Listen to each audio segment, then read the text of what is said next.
Hoje a gente está aqui com o Manuel Reman, CEO da Krug, em sua primeira visita ao Brasil como CEO da Krug. Manuel, thank you very much for taking the time to talk with us. Thank you for after having me. this wonderful lunch that we had here in Kinoshita. And where we are right now, we are in the Krug room. Krug room, yes. In Kinoshita is one of the brand ambassadors of Krug in the world, isn't Krug it? Kinoshita is the only ambassade of Krug in Brazil. And it has been a Krug ambassade since nearly when he opened the restaurant. The Krug ambassade is a place where you can feel when you're not in Krug in Champagne, when you're not in Krug in Champagne, but other places in the world where you can feel like if you were at Krug. For not only the decoration, of course, the decoration here is amazing. But it's also with the spirit, with the feeling, the passion, the knowledge. So it's amazing to have Marcelo here in São Paulo, guy. who's a little bit crazy, but crazy in the positive way. He wants to make things happen. Huh? Yes, he wants to make things happen. He's crazy about Krug. He's crazy about sharing, sharing his knowledge, opening bottles. He's passionate. I don't remember having met somebody as generous and genuine as he is. So it's for Krug, it's a blessing to have met somebody like him. Very good. And you got in your position of being the leader of Krug Champagne in 2022. 2022, yes. Just after COVID. Yeah, kind of. Yeah. We were still in the residual echoes of COVID, but yes, exactly. And prior to that, you were in Moët. I've been working in Moët Hennessy for the last 20 years now. So I've had several positions. I started as an intern. And I had several positions in production, in finance, in distribution. I moved every 2 to 3 years, and finally I feel like every position I had helped me in a way to understand now everything I need to understand to be able to have this huge responsibility to lead a house like Krug. Krug. I knew Krug before I joined Moët Hennessy. It's for me, it's an icon of wine, of champagne. So that's true. It's a huge responsibility, but hopefully I had different experiences who helped me today, and a fantastic team. For sure it does, because you are having such a good tenure as CEO of Krug. Thank you. That very kind. It's incredible, and I would like for you to tell us, our viewers, what is Krug. The history a little bit, of course. And then we can start. Yes, Krug is a champagne house. It's a small champagne house, a very small champagne house, but it's a champagne house that is a little bit different than other champagne houses. Why is that? And I think it has to deal with the history and the founding of the house. Every champagne house has a founder, a man or a woman who was, and mostly they were people who were negotiants, people who were selling fabrics, selling things from France or cereals from France to other countries. And they started to see that champagne was starting to become famous. So they say, wow, I've got let's say a boat, and I'm going to bring things. So why don't I bring also a little bit of champagne? And soon it became their main occupation. So most of the founders of the house, they were people who were very smart, business smart. Okay. Joseph Krug, founder of Krug, he was a German guy. His parents were butcher. Nothing to do with champagne. The only thing he was in love with wine. He was in love with wine from Champagne, from Moselle, from Burgundy, and he moved from Germany to Champagne to start to work there. And he started as a bookkeeper in a champagne house, and he became soon the number 2 of the company. And after a few years, he realized that he was not really satisfied about the quality of the champagne he was offering, because this champagne there was a discrepancy between 1 year and another, depending on the weather condition. Because we are in the northern part of France, it's very difficult to get the perfect conditions to align in order to make the perfect champagne. Perfect humidity, perfect temperature, perfect rain, not too much, but in the right time. Yeah, the right time. Yes. So it's difficult. Sometimes grapes are too ripe or not enough ripe, or high acidity, low acidity. So in order to have a great champagne, you need to have everything that aligns, And this occurred at that time 3 years out of 10, mostly. So he was frustrated because 3 years out of 10, he would craft a great champagne, and 7 years out of 10, he would craft something a little bit average. Okay. And he wanted to offer the best every year. So he decided to quit. He was 43, which is now, it's very young to start a company at 43, but at that time it was the average age you would retire or die. So he started this company at 43, and do you think he was, supported by his wife? No, she sent him a letter. Dear Krug, you're going to ruin everything for a dream. But still he carried on with his dream, and he started his company in 1843, and he had one dream: to offer the most generous expression of champagne every year, regardless of the weather condition. So it's easy, clear vision, clear dream, but then how to do it? And he started to change. He didn't invent champagne, but he started to change the way champagne was crafted. He pushed all the, levers. He tuned all the levers, and basically, if I want to summarize, in champagne, logistics Take your was key. time. Don't worry about that. In champagne, logistics was key. You could lose everything during the harvest because of a heavy rain during the night. So usually when you've got your team harvesting this plot, next thing you do is harvest the next one, and the next one. You go as fast as possible. But maybe this plot is exposed north, this plot is exposed south, or maybe this vine is 5 years old, the other is 20 years old, maybe the soil is different. So every time there is something different, the date of harvest should be different. And it's not logistics that should decide the date of harvest. It's really the tasting of the grape. So unfortunately at that time, most houses were doing a harvest as they could. Okay. And Joseph decided that volume or risk was not an issue, but he would pick the grape at the perfect time. So he would maybe harvest on Monday here, on Tuesday over there, Wednesday here, and come back and go back and forth. So he decided that every plot was an individuality, was a different wine with a different vinification. And now if you move 180 years later, because at that time it was a little bit different, now how does that translate to our harvest that's going to start in a few weeks now? We divide our vineyard into 250 different plots. So we've got 250 decisions of harvesting, and we've got 250 different vinifications, which will give 250 different wines.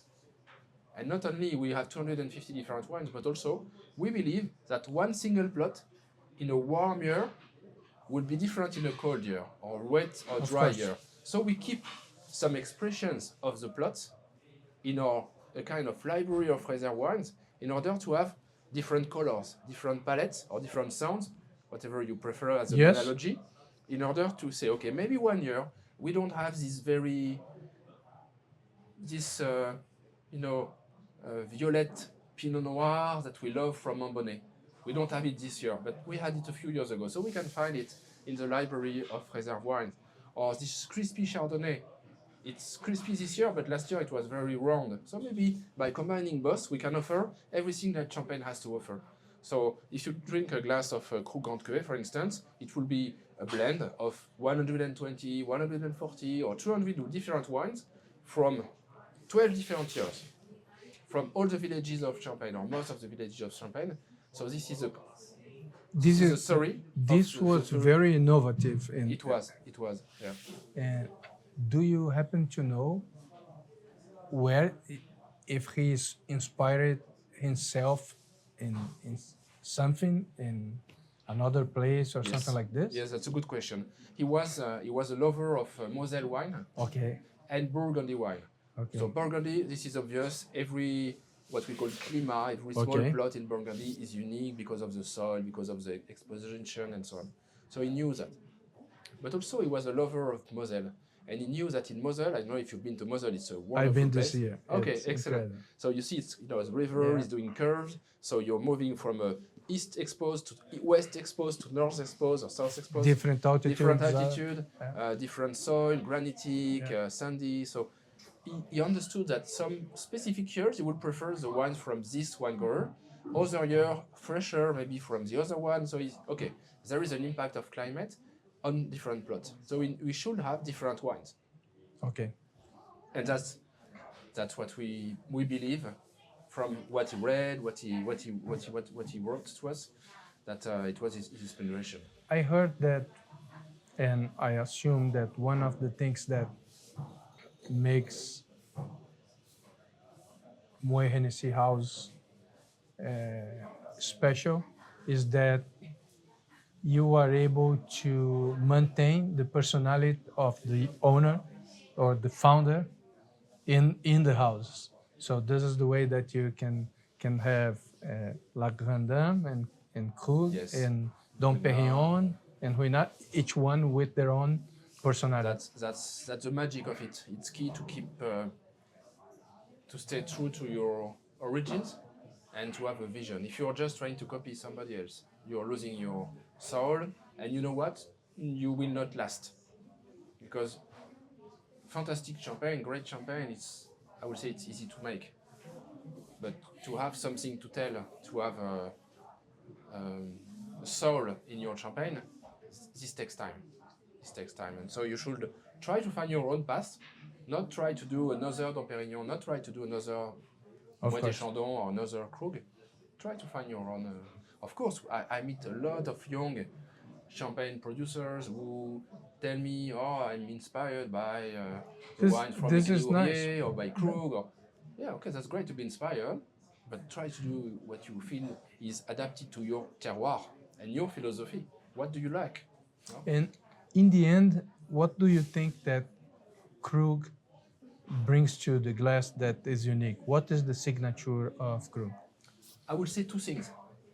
The first one is the precision. Okay. The precision. What we try to do is that every single wine, every single individuality will be the more precise expression of the terroir. So what we try to do is to select the perfect picking date, to pick the grape at the perfect date, just when it's still very crispy, acidic, and ripe, but not yet summer Overly fruit. high. Okay. When you do that, you lose the precision. It's like in photography. When you open diaphragma, you get more light, but you lose focus. Yeah. We are more to take 250 pictures, every one of them maybe with the diaphragma a little bit closed, but with the exact precision. So you say, oh, maybe so you lose complexity. Okay, but we don't. We get complexity, richness by summing up different colors, different. I definitely do not agree with with the concept of you lose complexity, because the idea of complexity changed a lot in Of course. Yeah. in 2 decades. At that time I'm in this Yes. business, tasting wine professionally, and So I will say precision. yeah. Every single wine is very precise, and by summing up to 200 wines from different years, we gain the complexity through the blending, Yes, of course. but also through the aging and the second fermentation impact. I love it.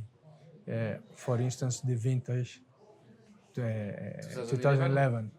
It's I haven't tasted 2011 yet, and from other house, I got more in love in 2012 and 2013. Yes. I wonder if 2012 or 13 is going to be even, but more impressionant. But precision is the word to define 2011, and it's also very, very young. There is a lot of life in Yes. in this wine. And when we started to present it, to take it out from the cellar last year, Okay. it has all this precision and it was beautiful. But to be honest, I found it a little bit shy. Okay. Now, 1 year later, oh my God, it's so rich, but still with a lot of powerhouse. We can go far, far, far, far. I love the texture, to tell you the truth, and the structure that you have in the wine. Yes. And one of the things that, for me, makes Krug to have a unique fingerprint, let's say, is the way that you manage acidity. And you don't have that malo latte that you feel in many houses. Try to kind of make it round, make it comfortable, make it. So I like the idea of this knife that you have. It's a little bit in your face in terms of acidity. You need to be able to handle it. But when you understand that acidity is part of the journey, of the pleasure, of the ability to age, of the ability to pair with food, then if you get it, it's like for me Burgundy, Barolo. If you understand it, it becomes beauty. You know, one of the things that I assume you have to do when you have a name like Krug is to be faithful to the tradition. Exactly.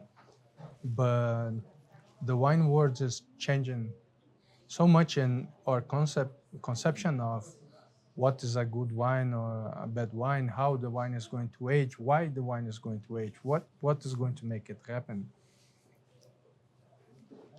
For me, I would like to know if there is a balance between innovation and tradition that you need to manage every year, I think. At Krug, I think innovation and traditions it's not one to replace the other, or we play one and the other, and or we. It's very much. I think innovation is part of the tradition. Being innovative is traditional. At Okay, Krug, he started innovating. He started this That's way. true. It was the first family Krug at the beginning of the 20th century to go to Sweden, or was it Sweden, or I think it was Sweden, to bring back some milk stainless steel tank to keep reserve wines. Nice. And then when everybody moved to fermentation in stainless steel tank, he decided to stay with small barrels because it will give more individuality and precision. And now we just opened a new vinification site 1 year ago, which is full of innovations, small innovations, not something big, huge, but every detail has been thought of.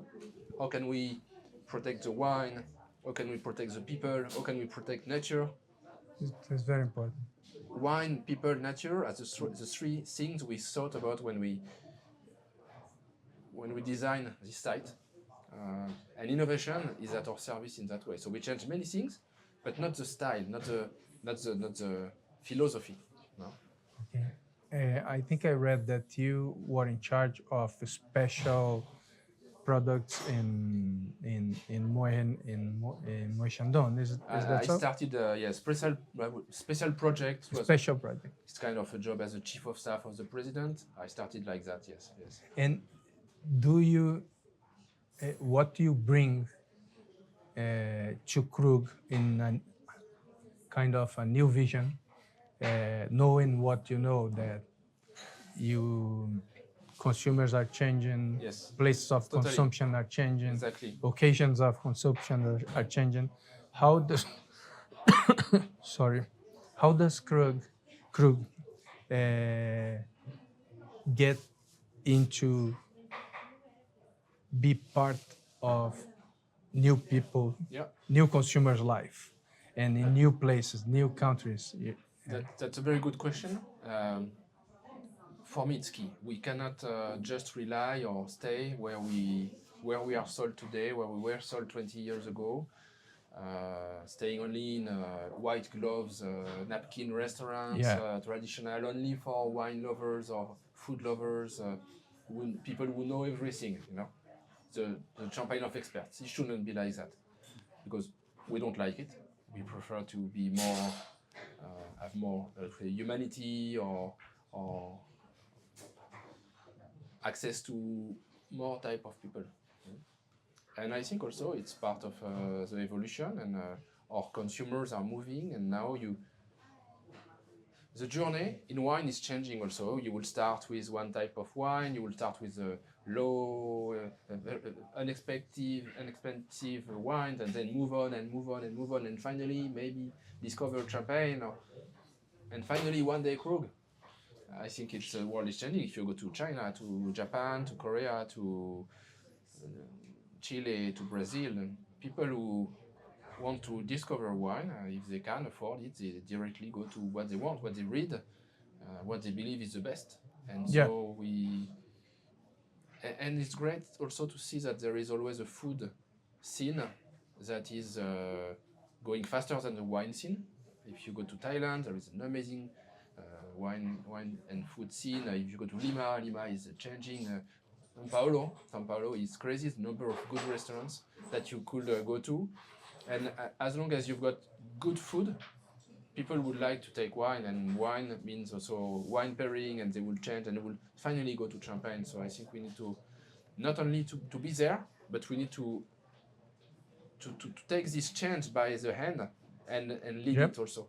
Lead it also.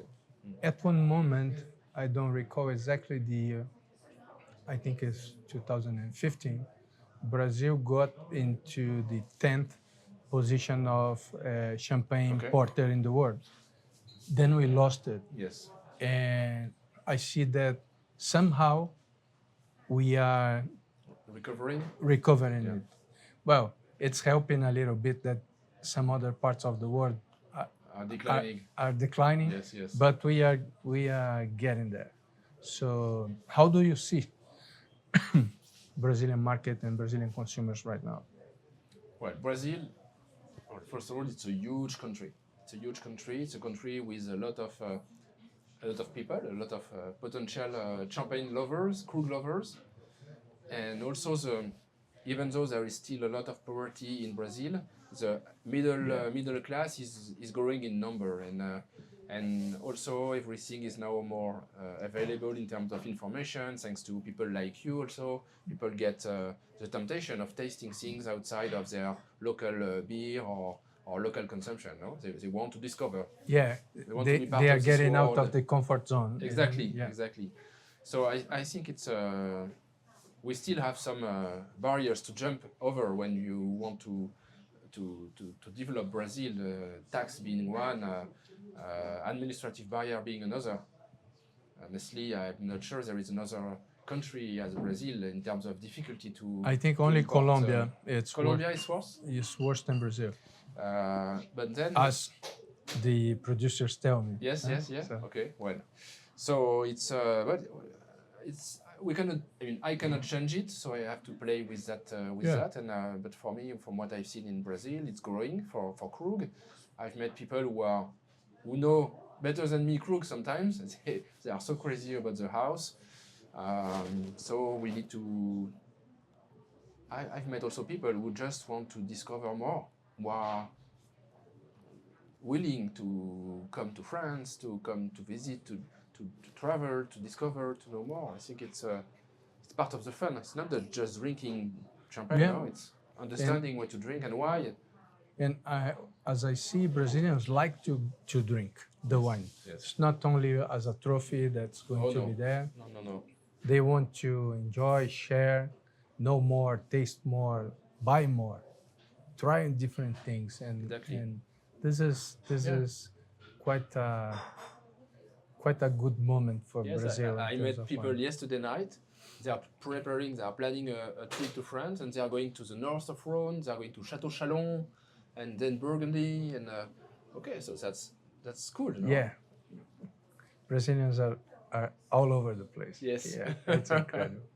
Well, Manuel, thank you very much for your Obrigado. time. I know you have a full agenda right now, a Yes. schedule right now. Yeah, I It was a wanted to- pleasure talking to you. I wanted to take the full agenda to be able to see everything I could in the few days I'm here. So it's Very thank you good. for your time. Thank you for your No, my questions. pleasure. Thank you.